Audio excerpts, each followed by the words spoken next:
तो बेटा यहाँ सेकंड जो हमारा पार्ट रहेगा, इसमें हम अलग चीजें पढ़ेंगे। उस तरह की चीजें कवर करेंगे साथ साथ, जैसे रस शास्त्र है, द्रव्य गुण है, ये वाला पार्ट है। तो अभी बता दे रहा हूँ कि पहले हम लोग ये पढ़ रहे हैं भेषज शारंगधर। इसके जस्ट बाद हम लोग पढ़ेंगे द्रव्य गुण, और उसके जस्ट बाद हम लोग यहाँ पढ़ेंगे रस शास्त्र। तो यहाँ इस तरह से हम लोग आगे बढ़ेंगे फिलहाल। ये जो सेकंड वाला पार्ट रहेगा, फर्स्ट पार्ट में चरक चल रही है, पहले चरक पूरा फिनिश करेंगे, उसके बाद सुश्रुत के ऊपर आएंगे। ठीक है, वहां उस तरह से चलेंगे हम लोग। देखते हैं, चलो। तो भेषज कल्पना, तो पहले कुछ बेसिक्स लिखे हुए हैं, जरूरी बातें लिखी हुई हैं, शॉर्ट में लिखी हुई ट्रिक्स बनी हुई हैं, उनको देख लेते हैं। जब आपका टेस्ट होगा तो वो टेस्ट में आपका ये भेषज, द्रव्य गुण और रसशास्त्र एक साथ आएगा, प्लस जो आपका पहले वाला बैच है, 10 चैप्टर हो चुके हैं, उसके टेस्ट की तैयारी है। आपको कब बताया मैंने टेस्ट आपका कब होगा? बता दो मुझे एक बार। बताया कुछ नहीं थर्सडे। बताया? थर्सडे, थर्सडे को। Tuesday, Wednesday. ठीक है बेटा, तो एक काम करेंगे, कल ना आप लोगों को मैं ऐड कर लूंगा ग्रुप के अंदर, जो वेबसाइट पे हम टेस्ट लेते हैं। तो जो लोग नहीं होंगे ऐड अभी तक, तो मुझे कल बोल के आप ऐड करा लोगे अपने आप को। ठीक है, तो कल का दिन रखेंगे ऐड करने के लिए। चाहिए क्या होगा, आपकी ईमेल आईडी चाहिए, अगर नहीं बनाई है तो बना लेना ईमेल आईडी, बस उतना ही चाहिए। ठीक है, बाकी तो आपसे वहीं पूछ के वहीं के वहीं फिल कर दूंगा। फिलहाल चलो आगे देखते हैं, माइक ऑफ कर लेंगे, कंटिन्यू करेंगे। तो बेटा बहसज कल्पना की बात है, तो सबसे पहले कि कहाँ किसने उल्लेख किया कल्पनाओं का। तो चरक सूत्रचार पहली बार यहाँ पे उल्लेख दिखता है, जहां पे आपने महाकषाय पढ़े हैं चरक सूत्र के अंदर। तो कल्पनाएं 5 बताई गई: सोरस, कल्क, श्रत, शीत और फांड।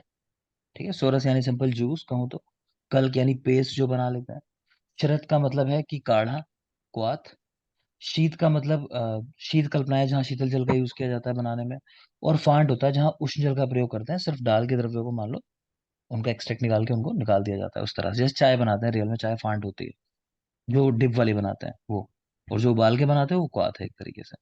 ठीक है, तो ये कल्पनाएं जो है यथापूर्व बलवान है, मतलब जो कल्पना जितना पहले लिखी है वो उतना स्ट्रॉन्ग कल्पना है। ठीक है, तो सोरस जो है सबसे स्ट्रॉन्ग कल्पना है, उसके बाद कल्क, फिर शरत, फिर शीत, फिर फांड।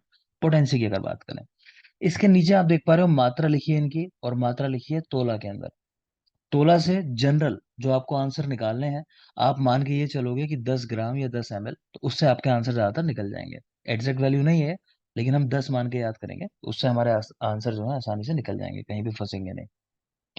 तो सोरस की मात्रा 2 तोला, कल्क 1 तोला, शरत, शीत और फांड, इन सब की मात्रा 8-8 तोला। याद ऐसे रखते हैं कि सोरस को बनाते हुए आपको 2 बनाना पड़ता है पहले, सोरस जब लिखते हो आप। ठीक है, तो वहीं से याद रखोगे कि 2 बनाते हैं, तो 2 तोला उसकी मात्रा है सोरस की। कल की बात करो तो हम स्टार्ट करते हैं काका गागा, तो पहले का आता है फर्स्ट नंबर पे, तो 1 तोला उसकी मात्रा है, इस तरह करके याद कर सकते हो। बाकी सबकी मात्रा जो है वो 8-8 तोला है, बाकी सारे 8-8 तोला। नेक्स्ट देखें सुश्रुत, उन्होंने सूत्र 44 के अंदर षड्विध कषाय कल्पनाएं दी हैं। याद रखना, आपको मैंने पढ़ाया होगा किस आचार्य ने षड्विध परीक्षा दी है, बोलो किसने दी है? सुश्रुत।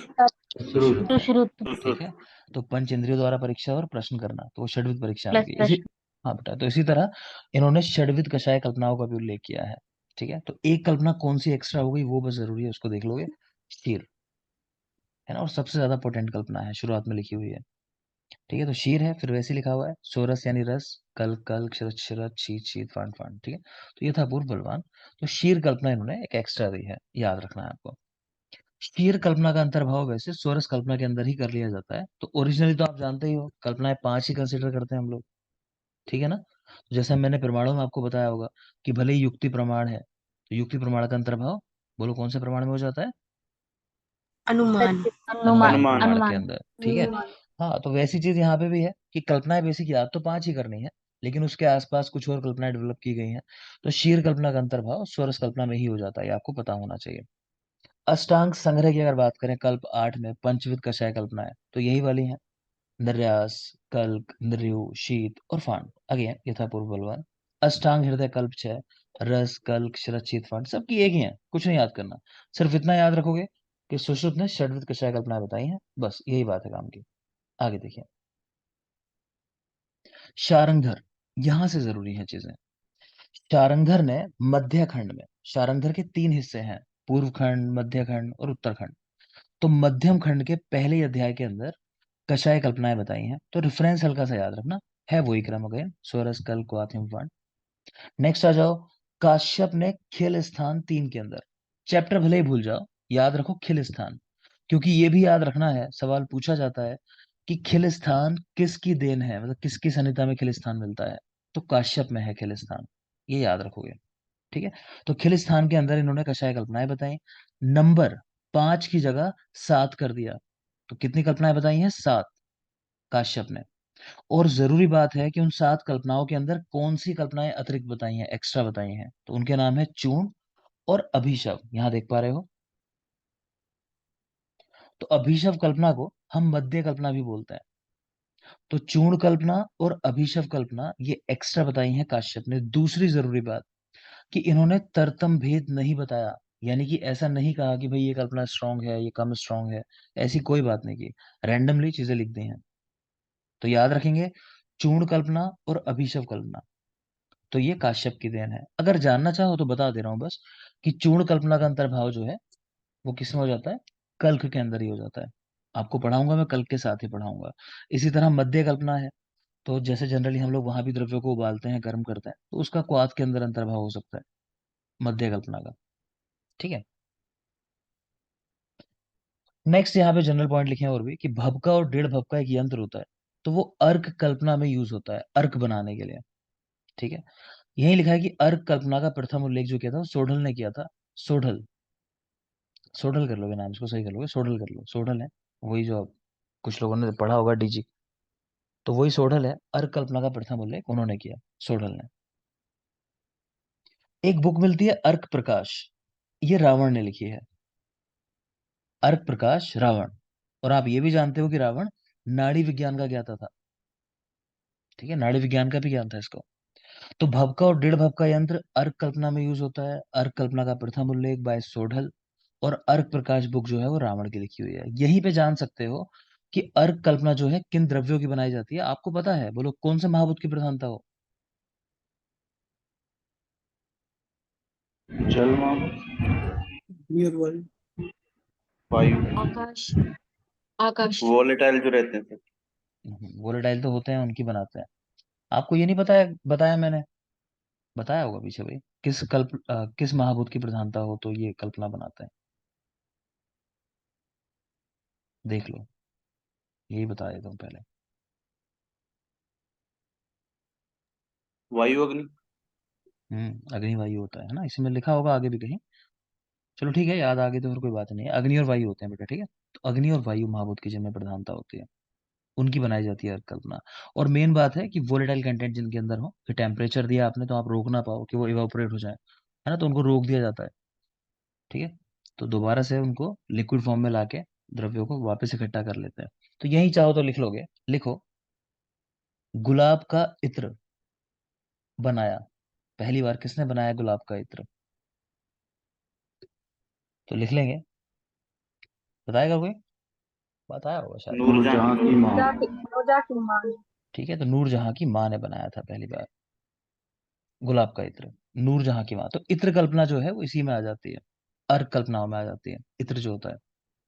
नेक्स्ट देखते हैं बेटा, आगे ना ये मेन है हमारी चीज, ये कल जब आप आओगे मैं सबसे सुनूंगा, याद होना चाहिए ये वाला पूरा पेपर जो है, आपको रटा हुआ होना चाहिए।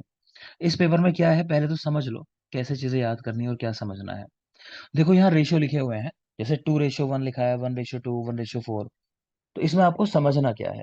जो चीज पहले लिखी हुई है, कि जैसे 2 लिखा हुआ है यहाँ, तो जो पहले लिखा है वो हमारा है द्रव्य। द्रव्य मतलब ऐसा समझ लेते हैं कि मान लो आप चाय बना रहे हो, मान लो चाय बना रहे हो विदाउट मिल्क वाली, तो पत्ती है मान लो, तो पत्ती जो है वो शुरू में लिखी हुई है, और सेकंड नंबर पे जो लिखा हुआ है ना, वो जल लिखा हुआ है, कि वाटर कितना इस्तेमाल करेंगे उसके अंदर। मेरी बात समझ में आ रही है? तो हर जगह जो बाद में लिखा होगा वो लिक्विड होगा, और जो पहले लिखा होगा वो मेन द्रव्य होगा, जो उस कल्पना में हम यूज कर रहे हैं, जिसकी हम चीज बना रहे हैं कोई। कहीं और अलग है तो वो भी मैं बता देता हूँ, जैसे एक जगह 3 रेशो देख पा रहे हो, 1, 4 और 16, स्नेह कल्पना के अंदर। तो यहाँ क्या है, पहले वाली चीज जो है वो है द्रव्य हमारा। जैसे मैंने कहा कि आ, विभीतक का तेल बनाना है, मान लो बहेड़े का तेल बनाना है, तो जो 1 रेशो लिखा है वो बहेड़े का है, द्रव्य हमारा। ठीक है, जो लास्ट में लिखा है वो उसी तरह जल है हमारा। जो बीच में लिखा है ना, वो स्नेह लिखा हुआ है, मतलब तेल लिखा हुआ है, कि तेल 4 भाग लेना है। मेरी बात क्लियर है? तो जो पहले लिखा होगा वो द्रव्य है, जो बाद में लिखा होगा वो द्रव है, लिक्विड है मतलब। ठीक, अब समझ लेते हैं। तो आपको रटना है, इसमें अभी माइंड नहीं लगाना है, कल्पनाएं आगे आएंगी। लेकिन ये रट लिया अगर, तो काफी क्वेश्चन निकलने लगेंगे आपके, और आपको आगे कॉन्फिडेंस आएगा, काफी ध्यान से देखोगे। तो फर्स्ट देख रहे हो शार्कर कल्पना, रेशियो लिखा है 2:1। याद रखने के लिए हम जब शार्कर लिखते हैं तो ऐसे लिखेंगे ना शुरुआत, तो यहीं पे बस रेशियो याद कर लेना, 2:1 शार्कर का। नेक्स्ट है मोदक, मोदक का रेशियो है 1:2। याद रखने के लिए मोदक में सेकंड नंबर पे दा लगता है, दा मतलब दो, टू, तो 1:2, यानी सेकंड नंबर पे टू रहेगा, फर्स्ट नंबर पे वन रहेगा, ऐसा मोदक ऐसा करके, तो 1:2। नेक्स्ट है 1:4। नाम लिखे हैं वेशवार, विलेपी, तुशोदक, तुशाम्बू, मंत और फांट। तो हम लोग ट्रिक याद रखते हैं, लिख लोगे, लिखो बेबी, लिखो बेबी, तू मन फाड़ कर, मन फाड़ कर चौके मार। ठीक है, ऐसा सोच लो सचिन जो अपने बेटे को सिखा रहा है, अर्जुन तेंदुलकर को, ठीक है, तो उसको बोल रहा होगा बेटा हवा में शॉट मत मारना, बाहर चली जाएगी बॉल, खो जाएगी, तो चौके जितने मारने उतने मार ले, मतलब फौरन मार ले, बॉल खोएगी नहीं, है ना। गेम खेलते हैं लोग गली मोहल्लों में, तो ऐसे रखते हैं कि हवा में गई तो आउट, और नीचे नीचे गई तो ठीक है, रन है। तो मन फाड़ के चौके मार ले कोई बात नहीं है, लेकिन बाहर नहीं जानी चाहिए, फिर बॉल खो जाएगी हमारी। तो बेबी मतलब वे से वेशवार, और वी से मतलब विलेपी, बेबी। तू का मतलब है तुशोदक और तुशाम्बू, बेबी तू। मन फाड़कर यानी मंथ, और फाड़कर मतलब फांट। चौके मार मतलब 1:4, चौका, तो 1:4, तो बेबी तू मन फाड़ कर चौके मार। क्लियर। आगे देखिए, अन के अंदर 1:5 का रेशियो बताया है, अन के अंदर 1:5। अगर भूल जाओ तो ऐसा कर लो कि अन ऐसा खाना चाहिए जिसमें पांचों महाभूत का समावेश होता हो, है ना, इस तरह करके याद कर लो, तो अन 1:5। नेक्स्ट है 1:6। तो शीतरस, लाक्षा, यवागु और कृष्णा। तो लिख लेंगे यहीं पर, एक और ट्रिक लिख लेंगे, लिखिए शीला 6 यवागु से क्रश हो गई। शीला 6 यवागु से क्रश हो गई, उसने 6 यवागु खाए होंगे तो उनसे क्रश हो गई। शीला 6 यवागु से क्रश हो गई। शीला मतलब शीत, लाक्षा, शीला 6 मतलब 1:6, यवागु से तो यवागु, क्रश हो गई तो क्रशरा। ठीक है, तो शीला 6 यवागु से क्रश हो गई। नेक्स्ट है 1:8। प्रमथ्या, तंडुलोदक और कांजी, तीन चीजें हैं, प्रमथ्या, तंडुलोदक और कांजी, 1:8। तो हम याद रखते हैं कि बारिश हो रही है और 8 बूंदे टपकी होंगी, तो 8 बार टपका पानी जो है, टपका मतलब टा से तंडुलोदक, पा से प्रमथ्या और का से कांजी, 8 बार यानी 1:8। तो बारिश की 8 बूंदे टपकी हैं टोटल, तो पानी 8 बार टपका। टपका मतलब तंडुलोदक, प्रमथ्या और कांजी, ठीक है, 1:8। यही लिखा है कि कांजी के अंदर आचार्य यादव जी ने 1:3 का रेशियो बताया है। बहुत जरूरी बात नहीं है, आप नहीं याद करना चाहो चलेगा, लेकिन कांजी में उनका रेशियो अलग है, 1:3 है, 1:8 की जगह। नेक्स्ट है 1:10। सोविरक और अर्क के अंदर 1:10 का रेशियो है। ठीक है, तो 10 सिर वाला था रावण, ठीक है, रावण को मारने 100 वीर आए थे, है ना, तो 100 वीरों ने आके 10 सिर वाले को मारा। तो राम जी तो आए थे, तो उनके साथ कितने लोग थे, हनुमान जी थे, सुग्रीव, है ना, कौन कौन थे, तो 100 वीरों ने आकर 10 सिर वाले को मारा। तो 100 वीर यानी सोविरक, आकर से अर्क, 10 सिर वाला रावण, यानी 1:10। नेक्स्ट है 1:14। तो भक्त, मंड और पेया। ठीक है, तो हम सीधा याद रखते हैं कि भक्त का मन पेया में है, उसको प्यास लग रही है, आज के गर्मियों के दिन है ना, मंदिरों में जाते हो तो अक्सर होता है कि प्यास लगने लगती है, वहां इतना लंबा रास्ता तय करके जाते हो, तो भक्त का मन पेया में है। ठीक है, तो 14 ग्लास ऐसा पानी के पी गया होगा, ऐसा करके याद कर लो, तो 1:14, भक्त, मंड और पेया। यही लिखा है कि डलहन का भक्त में जो रेशियो है 1:5 है, आपकी गाइड में क्वेश्चन है, तो इसको स्पेशली याद कर लेना, अदरवाइज कॉन्फिडेंस तोड़ते हैं, एग्जाम में तो नहीं आता है, लेकिन सामने मिलेगा तो आपको ऐसा लगेगा मुझे नहीं आता। तो 1:14, भक्त का मन पेया में, भक्त, मंड और पेया। डलहन ने 1:5 का रेशियो दिया है। नेक्स्ट है 1:16।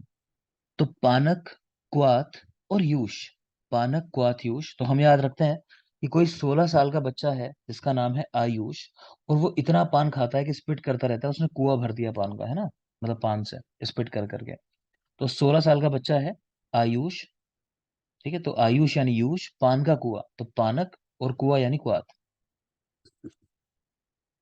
2-3 लोगों को पानी पीने की आवश्यकता है, जरंभा पे जरंभा आ रहे हैं। ये सवाल कर लिया जाए, अभी पहली बार पढ़ रहे हैं, सवाल नहीं कर रहा मैं ये वाला पोर्शन। नींद में मत जाओगे, गलत बात है। बताया ना, मन नहीं लगेगा, मन अगर नींद में लग गया एक बार तो फिर कैसे पढ़ाई होगी। मन का लक्षण है ज्ञान का होना ना होना। हम्म, तो ऐसा मत करो। सुनूंगा अभी मैं, देखना एक बार पढ़ने के बाद किसको याद रह जाता है। एक बार पढ़ के कितने बच्चों को याद रहता है ये चेक करना है मुझे आज। तो अभी ध्यान से पढ़ना, मैं सुनूंगा इसके बाद।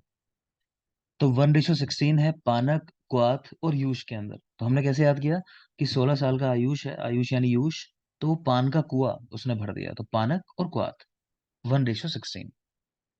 नेक्स्ट है 1:21। तो घन सत्व जो बनाते हैं जैसे गुडुची घन सत्व, तो कह रहे हैं वहां रेशो जो होता है 1:21 का होता है, सीधे याद रखना है। 1:21 घन सत्व के अंदर। यही ब्रैकेट में लिखा हुआ है कि उदुम्बर सार है, ठीक है, उसके अंदर रेशियो 1:4 का है। और कहीं कहीं घन सत्व में भी रेशियो 1:4 का मिलता है। आप चाहो तो मत याद करो, इसे रहने दो। आप 1:21 ही याद रखो, वो ही मेन है। 1:21 उसी को याद रखेंगे। नेक्स्ट देख रहे हैं योग रत्नाकर। उन्होंने कहा कि गुडुची का जो घन सत्व निकालते हैं वो शंख के समान श्वेत वर्ण का होता है। तो गुडुची घन सत्व का वर्ण कैसा है वैसे याद रखोगे, तो शंख के समान श्वेत वर्ण है। नेक्स्ट आ जाओ 1:64, 1:64 का रेशियो। ये होता है षडंग पानीय के अंदर। ज्वर के अंदर बताया गया है कि जब किसी की तृष्णा शांत ना होती हो तो 6 औषधियां हैं वहां। चंदन, उशीर, मुस्ता, परपटक है ना, सुगंध वाला, बहुत सारे द्रव्य हैं 6। तो उन 6 द्रव्यों से सिद्ध करते हैं हम जल को। तो वो जल पिलाया जाता है, तो उसमें रेशियो क्या है 1:64। और कह रहे हैं वही नहीं, अगर कहीं भी आपको ऐसा लगे कि औषध से जल पीना है तो रेशियो ये रखना है ना। तो औषध सिद्ध पानी है, कोई भी औषध डाल के आपको जल सिद्ध करना हो तो 1:64 का रेशियो लेना है। और षडंग पानी के अंदर भी। फिर है हमारा स्नेह पाक। तो आप स्नेह सिद्ध कर रहे हो, है ना, किसी का मन हुआ कि बालों के लिए हमें तेल बनाना है भृंगराज का, जैसे मेरा काफी अभी तक का, तो 1 भाग हमारा द्रव्य हो जाएगा, 4 भाग तेल ले लेंगे जो भी आप, जैसे तिल का तेल ले रहे हो, और 16 भाग हो जाएगा जल। तो 1:4:16 ये रेशियो है स्नेहपाक का, 1:4:16 याद रखेंगे। नेक्स्ट कह रहे हैं शीरपाक। तो शीरपाक किया जाता है, पहली बात तो ये है कि आपको पता होना चाहिए शीरपाक करते क्यों है। तो शीरपाक किया जाता है हानिकारक प्रभाव दूर करने के लिए द्रव्यों के। जैसे अभी तक आप देख रहे होगे, पिछला जो मौसम चल रहा था सर्दियों का, तो लोग लहसुन का प्रयोग कर रहे थे बहुत ज्यादा, है ना, भोजन में भी लोग इस्तेमाल कर रहे थे। तो वो इतना नुकसान नहीं करता है, लेकिन क्योंकि वो उष्ण होता है, ठीक है, तो इस मौसम में नहीं यूज कराया जाएगा। लेकिन बहुत सारे ऐसे पेशेंट होंगे जिनका कोलेस्ट्रॉल बढ़ा होता है, या फिर कार्डियक पेशेंट है, जो कहते हैं कि हम तो लेते हैं लहसुन, हमारा डाइजेशन ठीक रहता है, कई लोग ऐसा कहेंगे। तो ऐसे लोगों के लिए बताया गया कि आप शीर पाक करके लो, कि दूध के अंदर उसको मतलब पका लो। तो उसका रेशियो है, तो यहाँ पे अगर देखोगे तो ये 1 भाग जो हो गया ना वो हो गया लहसुन, 8 भाग हो गया यहाँ पे दूध, और ये 32 भाग हो गया जल। इस तरह समझना है इसको, ठीक है। तो हानिकारक प्रभाव दूर करने के लिए शीरपाक कराया जाता है। तो 1:8:32 ये शीरपाक के अंदर रेशियो है। यही देख रहे हो यादव जी ने क्या कहा। यादव जी ने कहा नहीं, है ना, ये भेदभाव नहीं करना। तो दूध हो चाहे पानी हो, दोनों को बराबर लेना है। तो 1:15:15 यादव जी ने कर दिया। 1:15:15 यादव जी। नेक्स्ट देखोगे यवागु। आचार्य सुश्रुत के अनुसार यवागु में रेशियो जो है 1:6 है। शारंगधर 1:16 है। और काश्यप 1:10, 1:15, 1:20 ऐसे 3 रेशियो बताए। तो तीनों बातें याद रखोगे। और सबसे जरूरी क्या याद रखना है इसमें, यवागु के अंदर 1:6। पीछे ध्यान करो। आकांक्षा, यवागु में क्या रेशियो पढ़ाया था और साथ में क्या क्या चीजें थी, टीला 6 खाकर कृश हो गई। है ना। तो 1:6 याद किया। तो अब ये क्यों जरूरी बात है वो समझ लोगे। देखो ऐसा है कि हम लोग ये मानते हैं कि भैषज्य कल्पना के अंदर जो हमारा आधार ग्रंथ है वो शारंगधर है। तो जो मैं आपको बता रहा हूँ सारी चीजें, ज्यादातर में शारंगधर ने भी यही माना है, मतलब मैक्सिमम उन्हीं के अनुसार है, तो शारंगधर को ही फॉलो करते हैं हम लोग। लेकिन जब यवागु मैंने आपको पढ़ाया पीछे, तो मैंने शारंगधर वाला आंसर नहीं बताया आपको 1:16, मैंने कौन सा बताया, 1:6, कि शीला 6 यवागु खाकर क्रश हो गई ऐसा करके। वो क्यों बताया, क्योंकि शारंगधर ने 1:16 बताया है, यहीं पर लिख लोगे। ऑल्सो, ऑल्सो करके लिख लो 1:6। तो शारंगधर ने ना 1:6 भी बताया है और 1:16 भी बताया है। अब क्योंकि दो लोगों की बात मैच हो रही है, कि सुश्रुत वाली बात के साथ भी चले गए वो, और उनका अपना मत भी कह रहा है कि हाँ 1:6 का रेशियो भी ले सकता है, तो इसीलिए हम 1:6 वाले को याद करते हैं, वो ज्यादा ऑथेंटिक है। ये सुश्रुत के अनुसार भी हो गया, शारंगधर के अनुसार भी हो गया। ठीक है। बाकी काश्यप का रेशियो वो भी याद रखोगे। तो काश्यप ने यवागु में 3 रेशियो बताए, 1:10, 1:15 एंड 1:20। नेक्स्ट चलेंगे। तो पहली कल्पना की बात हो रही है, सोरस कल्पना। देखते हैं। तो सोरस, जैसा मैंने कहा, जूस, और जूस कैसे निकालते हो? तो जूस निकालने के साधारण 2-3 तरीके होते हैं। एक तो होता है कि आपने मशीन के अंदर द्रव्य को डाला और वो उसको प्रेस करती है और जूस निकल के आ जाता है। ठीक। दूसरा तरीका एक ये भी होता है कि अगर सॉफ्ट कोई चीज है तो लोग उसको कपड़े के अंदर बंद कर लेते हैं, उसको घुमाते जाते हैं, जैसे पनीर निकालते हैं ना। पनीर देखा है किसी ने? दुकान वाले कैसे पनीर बनाते हैं?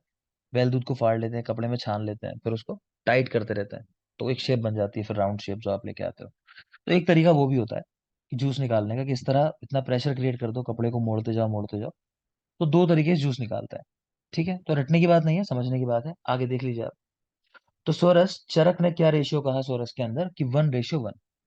मतलब ये है कि आप दुकान पर गए, जैसे आपने इस मौसम में कहा कि भाई मुझे आम का जूस दे दो या मैंगो शेक दे दो, तो उसने क्या किया, एक आम डाला आपका, थोड़ा उसमें पानी डाल दिया जितना आम था आपका। तो वो जेन्युइन बात है, मतलब वो गलत नहीं है। तो चरक के अनुसार 1:1 का रेशियो मेंटेन रखना चाहिए सोरस के अंदर। ठीक है। शारंगधर क्या कहते हैं? 1:2। तो कोई अगर 2 गुना मिलाना चाहे तो दुकान पे लिख दे अपने की शारंगधर के अनुसार जूस पिलाया जाता है। तो यहाँ पे क्या कर सकते हैं, वो 2 गुना पानी मिला सकते हैं, कि जो आम लिया, आम से 2 गुना पानी मिला दिया। ठीक है। तो इसमें प्रॉफिट ज्यादा है। तो याद कैसे रखोगे? तो वो शाह से शारंगधर अगेन, फिर 2 बन रहा है शुरू में। तो शारंगधर जब लिखते हो तो 2 बनता है शुरू में, तो उनका रेशियो जो है 1:2 वाला है, और चरक का 1:1 वाला है।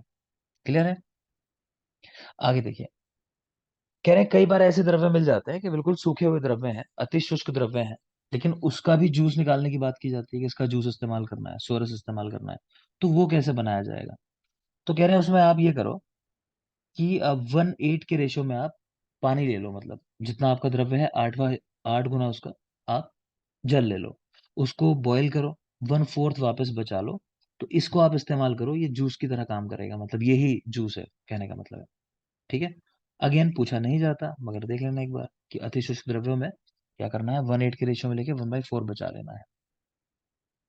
और देखेंगे आपकी गाइड में कुछ सीधे क्वेश्चंस है, तो वो यहाँ लिखे हुए हैं। एक क्वेश्चन आपकी गाइड में आ चुका है कि अनुकल्प विधि से इनमें से किसका सोरस निकाला जाता है? तो ब्राह्मी सोरस, सीधा याद रखोगे। अनुकल्प विधि, ब्राह्मी सोरस निकाला जाता है। फिर देख रहे हो पुटपाक विधि से किसका सोरस निकाला जाता है? तो पुटपाक विधि उनके लिए इस्तेमाल होती है जहां पे बहुत मोटे पत्ते हो, मान लो उनका जूस निकालना हो कि आसानी से नहीं निकलेगा। ठीक है। तो ऐसे द्रव्यों का जो सोरस निकाला जाता है पुटपाक विधि से निकाला जाता है, अग्नि के संयोग से। ठीक है। उनके ऊपर कपड़ मिट्टी कर देते हैं, अग्नि में झोंक देते हैं, फिर बाहर निकालते हैं, पत्ते सॉफ्ट हो जाएंगे, फिर जूस निकल जाता है। तो उसमें है निम्ब नींबू, बिल्व वासा। तो याद रखने का तरीका, 2 ना वाले हैं और 2 वा वाले हैं। निम्ब नींबू, बिल्व और वासा। क्लियर? तो इनका सोरस निकालते हैं पुटपाक विधि से।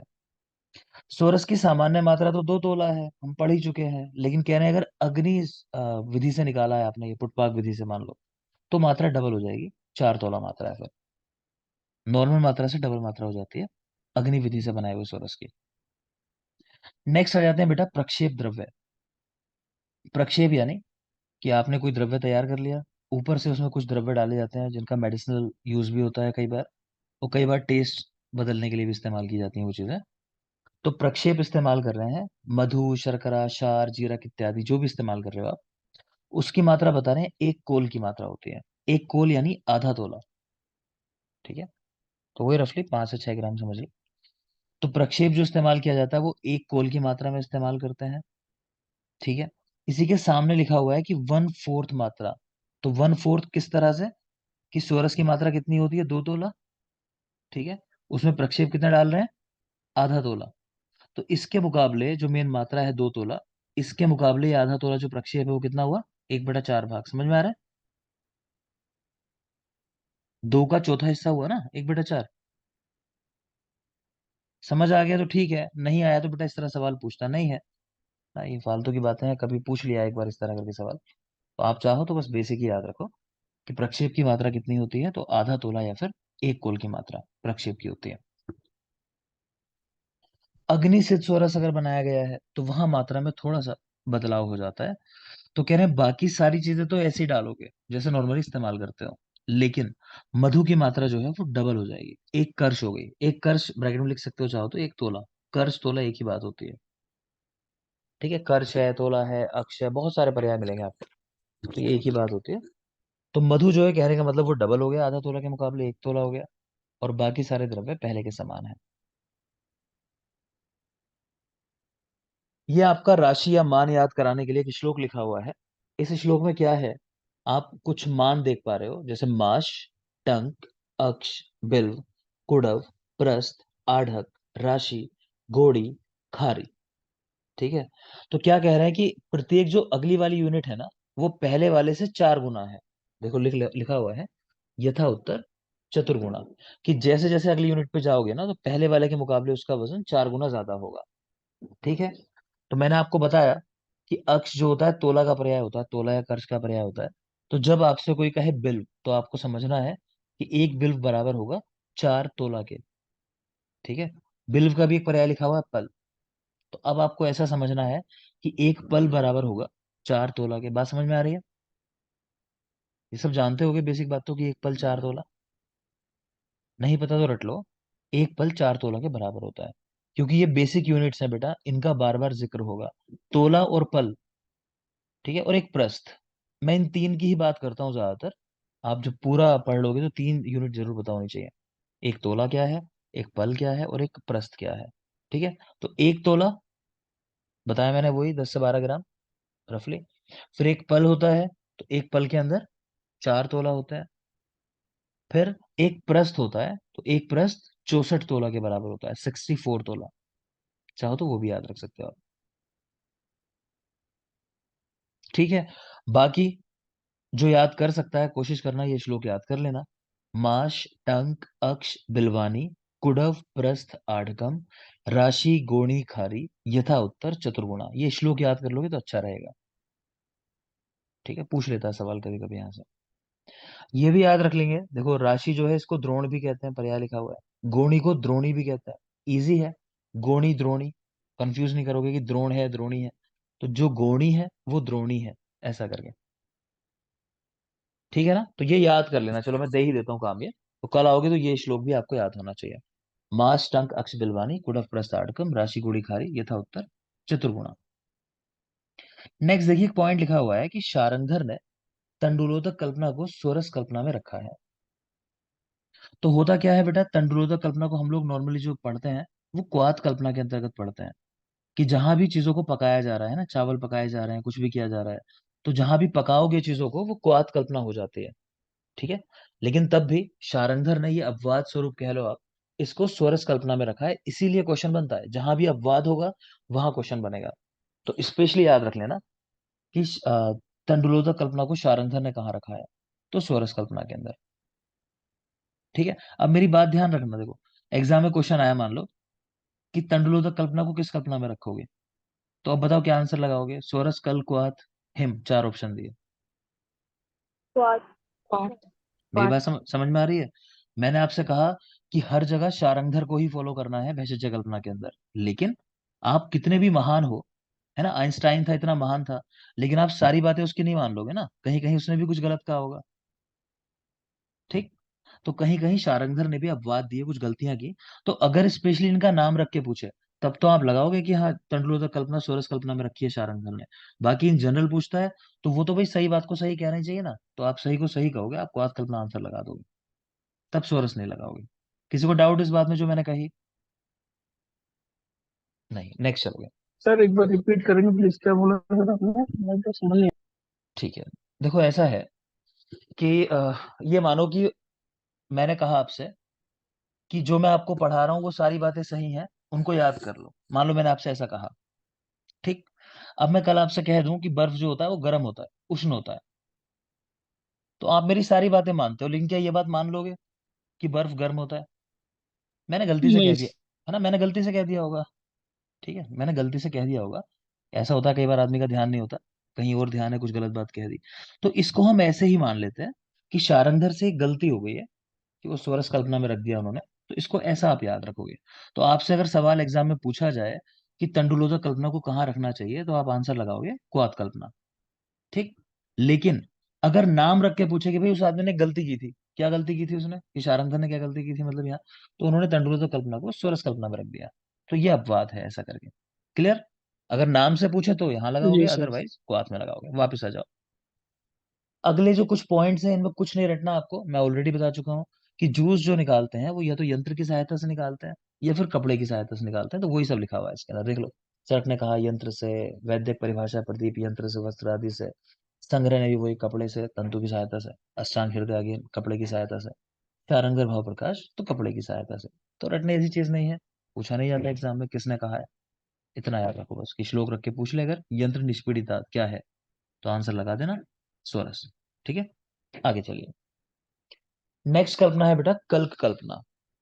तो कल्क के पहले तो पर्याय लिखे हुए हैं कि इसको प्रक्षेप भी कहा जाता है, आवाप भी कहा जाता है। ये पर्याय हैं इसके, प्रक्षेप और आवाप। पीछे आपने देखा था प्रक्षेप कल्पना वो है जो ऊपर से द्रव्य डाले जाते हैं। ठीक है। प्रक्षेप क्या होता है, जो ऊपर से द्रव्य कुछ मिला देते हैं हम लोग। लेकिन क्योंकि डालते तो चूर्ण ही हो ना उसके अंदर, और चूर्ण कल्पना कल कल्पना के अंदर आ जाती है, तो इसलिए इसका भी पर्याय है। छोड़ो, इतना नहीं माइंड लगाना, सिंपल याद करो कि कल कल्पना के पर्याय है प्रक्षेप और आवाप। प्रक्षेप और आवाप। मात्रा कितनी होती है इसकी, पढ़ाए हो आप लोग, 1 तोला। प्रक्षेप द्रव्य देख लो इसमें इस्तेमाल करते हैं अगर, कहने अगर आप शर्करा या गुड़ का इस्तेमाल कर रहे हो तो इक्वल अमाउंट में लो। जितना आपका वो कल्क हो उतनी ही मात्रा शर्करा या गुड़ की लेनी है, समभाग। अगर मधु या स्नेह इस्तेमाल कर रहे हो तो उनको 2 गुना लेना है उसके कंपैरिजन में। मधु और स्नेह 2 गुना। और कोई द्रव ले रहे हो, किसी लिक्विड को डाल रहे हो साथ में, तो कह रहे हैं 4 तोला, मतलब माफ करें 4 गुना। तो शर्करा और गुड़ संभाग, मधु स्नेह 2 गुना, और द्रव 4 गुना, लिक्विड को ही 4 गुना, तो बढ़ता चला जा रहा है। नेक्स्ट इसी कल्पना के अंतर अंतर्भाव हो जाता है चूर्ण कल्पना का। ठीक है। बेसिक डिफरेंस क्या है, कोई पूछे कल्क के अंदर और चूर्ण के अंदर, तो डिफरेंस है जल का, लिक्विड का। पानी मिला दिया तो पेस्ट बन जाएगा, बात समझ रहे हो, कीचड़ बन जाएगी पानी डाल दिया तो। पानी हटा लो आप तो मिट्टी रह जाएगी, तो मिट्टी मतलब चूर्ण कल्पना, और वो कीचड़ मतलब कल्क कल्पना। क्लियर। तो चूर्ण कल्पना के पर्याय दे रखे हैं कुछ, रज, शोध, शुष्क कल्क। नाम से पता चल रहा होगा कि कल्क सूख जाएगा, मतलब लिक्विड कंटेंट हटा दो वहां से। तो रज, शोध और शुष्क कल्प इसके पर्याय होते हैं। मात्रा इसकी भी सेम ही है जो मूल कल्पना की है, यानी कल कल्पना की 1 तोला, इसकी भी 1 तोला। प्रक्षेप देख लो, पीछे आपने देखा था अभी कि गुड़ और शर्करा अगर इस्तेमाल कर रहे हो तो समभाग, मधु स्नेह 2 भाग, और द्रव 4 गुना, मतलब 4 टाइम्स। यहाँ क्या डिफरेंस कर दिया, शर्करा 2 गुना कर दी जो समभाग थी, बाकी सब सेम है, देख लो आप। जैसे सोरस के अंदर किया था कि अग्नि शोषित विधि से बनाया था, तो मधु की मात्रा डबल कर दी थी, आधा तोला के बदले 1 तोला। ठीक है। यहां पर क्या किया, शर्करा 2 गुना, गुड़ संभाग, मधु स्नेह 2 गुना, और द्रव 4 गुना। इस वाले बैच के अंदर अभी शायद मैंने आपको अग्रे नहीं दिए हैं, दे दिए हैं अगर इस बैच के अंदर, नहीं दिए बता दो मुझे। ओरिजिनल इस बैच के जो लोग हैं वो बताओ, कोई मुझे दे दिया अग्रे वाला पोर्शन याद करने को, रिम्पी दिया बेटा। सर। दिया सर। याद हो गया सबको अभी, कोई ऐसा इसको याद नहीं है, सूरज याद है सारे।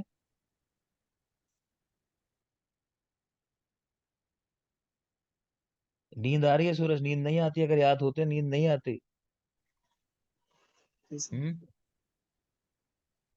तो याद कर लो सारे लोग, कल सुनूंगा, डन है। कल सुने जाएंगे पहले, आगे उसके बाद क्लास बढ़ेगी। जो अग्रे हैं सारे कल सर मैं याद हो। इस बोलो। सर मैं इस ग्रुप में नहीं छोड़ा था ना अभी तक यूपीएससी वाले में, तो वो मुझे नहीं मिला हो। नहीं ग्रुप की, वो तो दूसरे ग्रुप में भेजा है मैंने, अगले समय भेज रखे हैं मैंने। अच्छा सर। जी सर। चलो आपको मैं अलग से भेज दूंगा सूरज, है ना, मुझे एक मैसेज डाल दो, मैं भेज दे रहा हूँ, कोई बात नहीं। लेकिन भेज रखे हैं मैंने, मुझे पता है ना, जी सर। मैंने सब ग्रुप में डाल रखे हैं, यूपीएससी वाले में ही डाउट था मुझे, यहाँ भेजे या नहीं भेजे। ठीक है, माइक ऑफ कर लोगे। जी सर। तो कुल मिला के कल जब आओगे तो सबको याद होने चाहिए। ठीक है, और बिल्कुल याद होने चाहिए। पिन पॉइंट में सीधा सवाल करूंगा, तुरंत आंसर, बिना ऑप्शन के। देखोगे, चलो। तो चूर्ण कल्पना के पर्याय रज, शोध, शुष्क कल्प, ये पर्याय है। मात्रा एक तोला है। प्रक्षेप की अगर बात करें तो मैंने कहा कि शर्करा दो गुना हो गई, बाकी सब सेम ही है पहले की तरह, जैसा कल्क में था कि गुण समभाग है। मधु स्नेह देख लो 2 गुना है, यहाँ भी ऐसा ही है। और द्रव 4 गुना, अगेन सेम है। आगे आ जाइए। नेक्स्ट आती है वटी कल्पना। तो वटी भी अपवाद नहीं है, तो कल्क हो, चूर्ण हो, वटी हो, एक में ही आती है। तो वटी में क्या हो जाता है, बस वटी के अंदर हम गुगलू है या और कोई इस तरह का द्रव्य बाइंडिंग एजेंट है, यूज कर लेते हैं, है ना। तो तो वो इस्तेमाल हो जाते हैं, उनसे क्या करते हैं, चूर्ण को हम एक टैबलेट की फॉर्म दे देते हैं। तो ये भी उसी कल्पना के अंतर्गत आती है। तो गुटिका, वटी, मोदक, पिंडी, गुड़, वर्ती, तो ये सब इसके पर्याय हैं। मात्रा दिख रहे हो, एक तोला, अगेन मात्रा में यहाँ भी कोई डिफरेंस नहीं है। प्रक्षेप द्रव्य पे आ जाओ। तो प्रक्षेप में क्या किया, जो ऊपर वाले द्रव्य हैं उनको तो 2 से गुणा कर दिए, मतलब 2 गुने कर दिए। और जो नीचे वाले दोनों द्रव्य हैं उनको 2 से भाग कर दिया, मतलब उनको मात्रा आधी आधी कर दी। तो आप देख लो कि शर्करा 2 गुना था, यहाँ 4 गुना हो गया पिछले वाले में। ठीक है, गुड़ है, वहां देखा था आपने इक्वल अमाउंट था, यहाँ 2 गुना हो गया। ठीक है, गुगलू और मधु है, तो वहां कितना थे, गुगलू नहीं था वहां, आप देख लो पीछे एक बार। यहाँ मधु और स्नेह था, देखो 2 गुना। तो यहाँ गुगलू और मधु लिखा हुआ है, संभाग। इसी तरह द्रव था, वहां 4 गुना, तो यहाँ कितना रह गया, 2 गुना।